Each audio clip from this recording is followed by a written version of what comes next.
Happy Christmas. నా కొత్త dress ఎట్లుందిరా? నా ఫ్లవర్ క్లిప్ చూసినావా? మంచిగా ఉంది పుల్లి.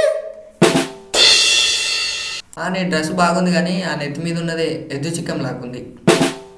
అయిరా పులయ్య పులమా, ఏంట్రా మీరు మాత్రం సెలబ్రేషన్ చేసుకుంటారు నన్ను పిలవకుండా? అంతేలేరా, మీరు లవర్స్ నన్ను ఏడ పిలుస్తారులే. ఊకోకుండా బాలిగా ఆ సగం నెత్తి ముండా కొడుకుని అలా వరారా? వాడు ఉట్టి దోస్తా నాకు. నీ అవ్వ ఏడ చవైనవరా మాకు?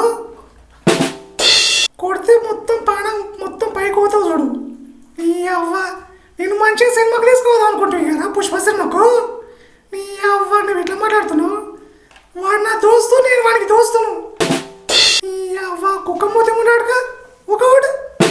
అరే నువ్వు సినిమాకి రాక మా కాడికే పోతావు తెంగి అనే కర్రె ముఖం దానా నన్ను సగం నెత్తి అంటావా?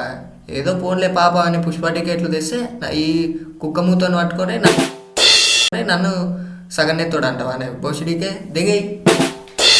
అరే పులయ్య అంటారు అబ్బరా అంట. అయితే ఏంటరా ఇప్పుడు? ఇదంతా కాదు కానీ ఫస్ట్ ఈ లొల్లంతా ఈ కుక్క మూతి కానీ వాళ్ళు వచ్చింది. ఫస్ట్ వీని అందం పట్టరా. మన దోస్తాను మొత్తం ఖరాబ్ లేపుతున్నాడు. పోనీ లేని వీని కూడా సినిమా తీసుకోదాం అనుకుంటే నీ అవ్వ కుక్క మూతి ఉన్నాడుక. అవును పులమ్మా, నువ్వు చెప్పింది కరెక్టే. వీని వల్లనే లొల్లు వచ్చింది. తందం పద కొడుకు, ఒక బట్టలు ఇప్పి తందం పద. అయ్యి బాబు ఉండలేక వీళ్ళని గెలికిన వీళ్ళు నన్ను కొట్టేతాటేంటో నేను మళ్ళీ జారుకుంటే ఈ నుంచి. ఏ పులమ్మా వీడు జారుకుంటుండు, పద పులమ్మా వీని పట్టుకొని కుమ్మేద్దాం. అయ్యి బాబాయ్ కొట్టమాకని రే, నేను ఇంటికి టీవీ చూసుకుంటా, మీరు వద్దు మీ సినిమా వద్దు.